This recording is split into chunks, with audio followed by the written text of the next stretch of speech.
Harper One and HarperAudio present The Boy Who Reached for the Stars, a memoir by Elio Morillo, with Cecilia Molinari, read by Timothy Andrés Pabon.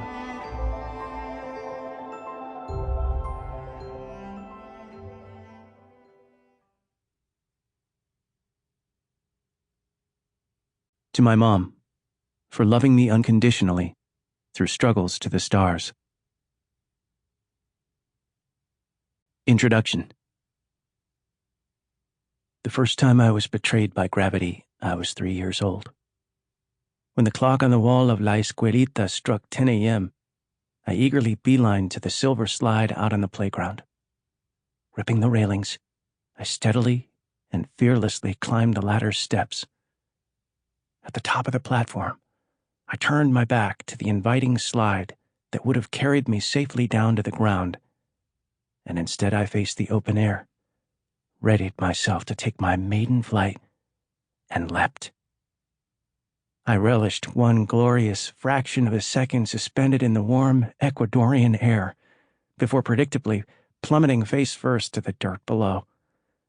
Blood gushed out of a fresh gash on my chin, and before I knew it, my nursery school teacher had plunked me onto the back seat of her car, and we rushed to the hospital in Guayaquil. In the emergency room, I was laid on a gurney and wheeled to a nearby station. A doctor seemed to appear out of nowhere, gently covering my face before he began the tedious and arduous work of cleaning out and stitching up the wound of a 3-year-old boy who believed he could fly. Gravity won that day. And by the time I became a systems test bed and operations engineer for NASA's Jet Propulsion Laboratory, gravity had won many other days as well. It won the days in Ecuador when the economy was sinking, and the days of my mom and dad's toxic relationship. It won the days in New York when our family's language barrier and financial adversity seemed insurmountable. And it won the day my school guidance counselor changed my A's to B's, to make my accomplishments as an immigrant student seem more believable. But every day that gravity won was also a day when I witnessed my mom's courage to get back up and carry on. You see, gravity doesn't just keep us down. It can also ground us and shape us. It's the weight of being. Along the way, my mom and I found solace in our family and the kindness of strangers. And eventually, I channeled my mom's courage into my unflagging pursuit of an education that would keep us from becoming just another immigrant family statistic. As I got older, I stumbled upon galvanic mentors who opened my eyes to the realities of space exploration. But it was my mom who instilled in me resilience and perseverance, who grounds me in the mental fortitude that allowed me to get to where I am today. I went from being a toddler who thought he could fly to an immigrant kid who daydreamed about having his own exosuit and spaceship, to a teenager who knuckled down and reached for the stars, and finally, to a man who is a mechanical engineer affectionately known as the space mechanic.